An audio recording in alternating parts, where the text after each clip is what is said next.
നമ്മൾ ഡിസ്കസ് ചെയ്യാൻ പോകുന്നത് ക്രിട്ടിക്കൽ സെക്ഷൻ പ്രോബ്ലമാണ്. എന്താണ് ക്രിട്ടിക്കൽ സെക്ഷൻ പ്രോബ്ലം എന്ന് ആദ്യം സിമ്പിളാക്കി ഒന്ന് പറഞ്ഞുതരാം.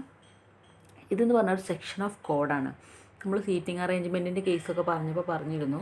ഇപ്പോൾ രണ്ടുപേര് രണ്ടിടത്ത് നിന്ന് സോഫ്റ്റ്വെയർ യൂസ് ചെയ്തിട്ട് എന്താണ് സീറ്റ് സെറ്റ് ചെയ്യാണ്. അതായത് എനിക്ക് ഇന്ന് സീറ്റ് വേണം എന്ന് നമ്മൾ റിക്വസ്റ്റ് ചെയ്യുമ്പോൾ രണ്ട് പേർക്കും ഒരിക്കലും 5th സീറ്റ് കിട്ടാൻ പാടില്ല. ഒരാൾക്ക് 5th കിട്ടുകയാണെങ്കിൽ മറ്റേ ആൾക്ക് 6th കിട്ടണം. അങ്ങനെ അപ്പോൾ നമ്മൾ എന്താ ചെയ്യേണ്ടതെന്ന് വെച്ചാൽ ഒരു പെർട്ടിക്കുലർ കോഡുണ്ട്, ഒരു സെറ്റ് ഓഫ് കോഡ്. ആ ഒരു കോഡ് അല്ലെങ്കിൽ സെക്ഷൻ ഓഫ് കോഡ് അതിനെയാണ് ഇവിടെ ക്രിട്ടിക്കൽ സെക്ഷൻ എന്ന് പറയുന്നത്. കാരണം ആ സെക്ഷനാണ് തീരുമാനിക്കുന്നത് ഇത് ഇൻകൺസിസ്റ്റൻ്റ് ആയിട്ടുള്ള ഡാറ്റയായി മാറോ അത് കൺസിസ്റ്റൻ്റ് ആയിട്ടുള്ള ഡാറ്റയായി മാറോ എന്നുള്ളത്. അതായത് അത്രയും ക്രിട്ടിക്കൽ ആയിട്ടുള്ളൊരു സെക്ഷനാണത്.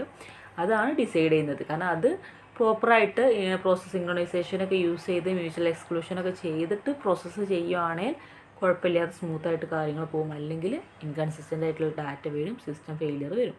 ഓക്കെ, അപ്പോൾ ക്രിട്ടിക്കൽ സെക്ഷൻ എന്താ മനസ്സിലായില്ല, ജസ്റ്റ് ഒരു സെക്ഷൻ ഓഫ് കോഡാണ്. അതാണ് ഡിസൈഡ് ചെയ്യുന്നത് ഈ ഡാറ്റ കൺസിസ്റ്റൻ്റ് ആവോ ഇൻകൺസിസ്റ്റൻ്റ് ആവോ. കാരണം അത് അപ്രോപ്രിയേറ്റ് ആയിട്ട് വർക്ക് ചെയ്താലേ അത് കൺസിസ്റ്റൻ്റ് ഡാറ്റ പ്രൊഡ്യൂസ് ചെയ്യുള്ളൂ. നോക്കാം കേട്ടോ. അപ്പോൾ നമുക്കിനി കൺസെപ്റ്റുകൾ നോക്കാം. ഇങ്ങനെ പറയുമ്പോൾ കുറേ ലെങ്തി ആയിട്ടുണ്ടാവും, പക്ഷേ ആക്ച്വലി കൺസെപ്റ്റ് സിമ്പിളായിട്ട് പറയുകയാണെങ്കിൽ ഇത്രയേ ഉള്ളൂ. പിന്നെ അതിനുള്ള കാര്യങ്ങൾ എന്തൊക്കെയാണ് ഇഷ്യൂസ് വരുന്നത്, എന്തൊക്കെയാണ് സൊല്യൂഷൻസ് എന്നൊക്കെ പറയും. നോക്കാം കേട്ടോ.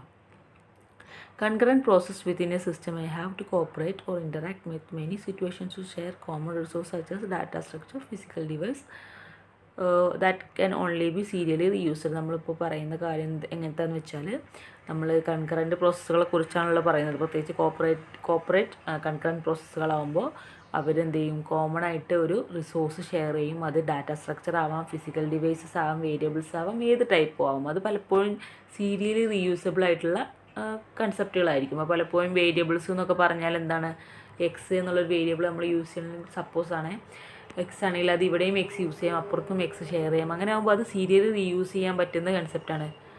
അവിടെ സീരിയലി എന്ന് നമ്മൾ പറയാൻ കാരണം നമ്മൾ പറഞ്ഞ സീറ്റിംഗ് പ്രോബ്ലമൊക്കെ വരുന്നതുകൊണ്ടാണ്. അപ്പോൾ അതുകൊണ്ട് തന്നെ അത്തരം നമ്മൾ റിസോഴ്സുകളൊക്കെ ഷെയർ ചെയ്യുമ്പോൾ അതിനനുസരിച്ചുള്ള സിറ്റുവേഷൻസ് നമുക്ക് മെയിൻറ്റെയിൻ ചെയ്യേണ്ടി വരും, ഇൻറ്ററാക്ട് ചെയ്യേണ്ടി വരും. Cooperating process must synchronize with each other to prevent the concurrency related timing problem due to concurrent accessing of serially reusable shared resource. അപ്പോൾ ഈ കോപ്പറേറ്റ് കൺകറൻറ്റ് പ്രോസസ്സുകളുടെ കേസ് വരുമ്പോൾ അവരെന്തായിരിക്കണം, സിങ്ക്രണൈസ്ഡ് ആയിരിക്കണം.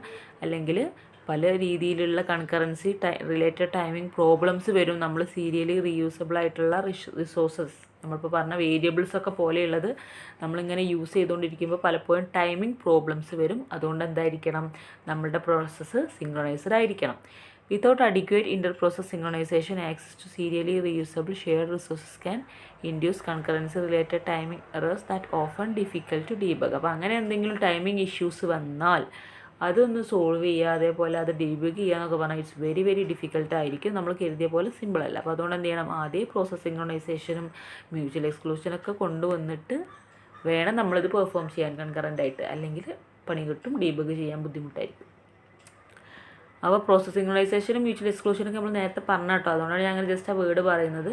ഇപ്പോൾ അതിൽ മ്യൂച്വൽ എക്സ്ക്ലൂഷൻ എന്തായിരുന്നു, നമ്മൾ ഒരു പ്രോസസ്സ് ചെയ്തുകൊണ്ടിരിക്കുമ്പോൾ മറ്റുള്ള ആളെ വെയിറ്റിങ്ങിലിട്ട് എക്സ്ക്ലൂഡ് ചെയ്തിട്ട് ഒരാൾക്ക് ചാൻസ് കൊടുക്കുക. മറ്റു രണ്ടുപേരും ഒരുമിച്ച് ചെയ്യുമ്പോൾ ഇത്തരം ടൈമിംഗ് ഇഷ്യൂസൊക്കെ വരും.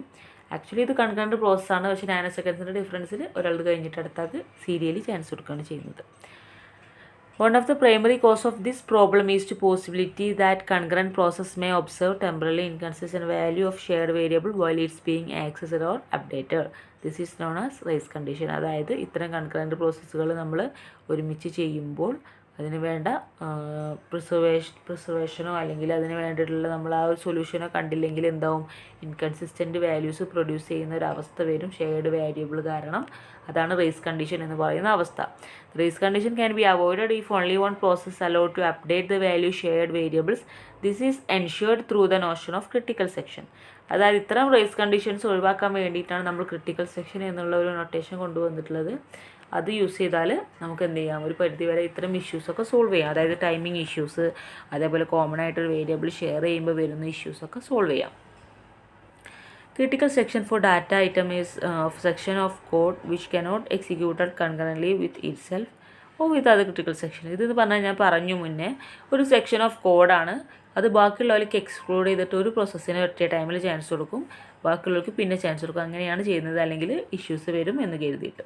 Thus critical section is sequence of instructions with a marked beginning and end. അതെന്ന് പറഞ്ഞാൽ സീക്വൻസ് ഓഫ് ഇൻസ്ട്രക്ഷൻസ് ആണ്. നമ്മൾ ഫിഗറിലൊക്കെ പറയുമ്പോൾ അത് മാർക്ക് ചെയ്തിട്ടാണ് കാണിക്കുക, കാരണം അത് ക്രിട്ടിക്കൽ സെക്ഷനാണ് എന്ന് കാണിക്കാൻ വേണ്ടിയിട്ട്. When A process enter the critical section it must complete all instructions therein before the process allowed to enter the same critical section. Only the process executing in the critical section is allowed to access the shared variables, and all other processes should be prevented from doing so until the completion of the critical section.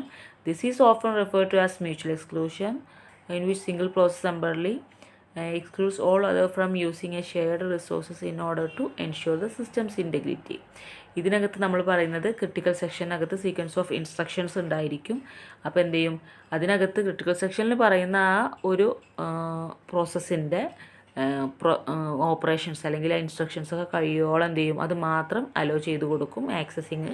അതായത് shared വേരിയബിൾസൊക്കെ access ചെയ്യാനുള്ള chance അപ്പോൾ ആ critical സെക്ഷനിലുള്ള ആൾക്ക് മാത്രം കൊടുക്കും. ആ ടൈമിൽ ബാക്കിയുള്ളവർക്ക് എക്സ്ക്ലൂഡ് ചെയ്ത് വെക്കും കേട്ടോ. എന്നിട്ടത് കഴിഞ്ഞിട്ടേ മറ്റുള്ളവർക്ക് ചാൻസ് കൊടുക്കുള്ളൂ. കാരണം നമുക്ക് എന്ത് ചെയ്യണം, ഈ ടൈമിങ് ഇഷ്യൂസൊക്കെ ഒഴിവാക്കണം. അപ്പോൾ നമ്മളിങ്ങനെ ഒരാൾക്ക് കൊടുക്കുമ്പോൾ മറ്റുള്ളവർ എക്സ്ക്ലൂഡ് ചെയ്ത് വെക്കുന്ന ഈ ഒരു കണ്ടീഷനെയാണ് നമ്മൾ മ്യൂച്വൽ എക്സ്ക്ലൂഷൻ എന്ന് പറയാം. ഓക്കെ, അങ്ങനെ ചെയ്തുകൊണ്ട് തന്നെ ബാക്കിയുള്ളവരൊക്കെ ടെമ്പററി എക്സ്ക്ലൂഡഡ് ആയിരിക്കും ഷെയർഡ് റിസോഴ്സായിട്ട് കമ്പയർ ചെയ്ത് നോക്കുമ്പോൾ. കാരണം അവർക്കൊന്നും ആക്സിങ് അപ്പോൾ പോസിബിൾ അല്ല. അപ്പോൾ ഒരാൾക്ക് മാത്രമേ കൊടുക്കുള്ളൂ. അത് എന്തിനാണ് നമ്മളിങ്ങനെയൊക്കെ ചെയ്യുന്നത് അറിയോ? നമുക്ക് സിസ്റ്റം ഇൻറ്റഗ്രിറ്റി എൻഷുർ ചെയ്യാൻ വേണ്ടിയിട്ടാണ്. കാരണം ഇത് സക്സസ്ഫുള്ളായിട്ട് തന്നെ നമുക്ക് മുന്നോട്ട് പോകണം. അപ്പോൾ നമ്മളിത് കൺകറൻറ്റ് സിസ്റ്റം ആണെന്ന് പറയുമ്പോഴും അതിൻ്റെ അപ്പുറം ഇതിനകത്ത് ചിലതൊക്കെ സീരിയലി തന്നെ ചെയ്യാൻ പറ്റുള്ളൂ. അല്ലെങ്കിൽ ഇത്തരം ഇഷ്യൂസൊക്കെ വരുന്നതുകൊണ്ടാണ്, അതിൻ്റെ ഇൻറ്റഗ്രിറ്റിക്ക് വേണ്ടിയിട്ടാണ് നമ്മൾ ഇങ്ങനെയൊക്കെ ചെയ്യുന്നത്. If the shared resource is a variable, mutual exclusion ensures that at most one process at a time access it to during the critical update and lead to temporarily inconsistent values. As a result, other processes see only consistent values of shared variables with serially reusable shared device. At any point, only one process allowed to control such device. ഇതൊക്കെ സിമ്പിളായിട്ട് നമ്മൾ പറയുന്ന കൺസെപ്റ്റുകളൊക്കെ തന്നെ പറയുന്നത്. അതായത് നമ്മൾ mutual exclusion ചെയ്യുമ്പോൾ മറ്റേ ടൈമിൽ ഒരാൾക്ക് കൊടുത്തില്ല എങ്കിൽ ക്രിട്ടിക്കൽ അപ്ഡേറ്റ്സ് എന്താവും, ഇൻകൺസിസ്റ്റൻറ്റ് വാല്യൂസ് ആയിട്ട് മാറും.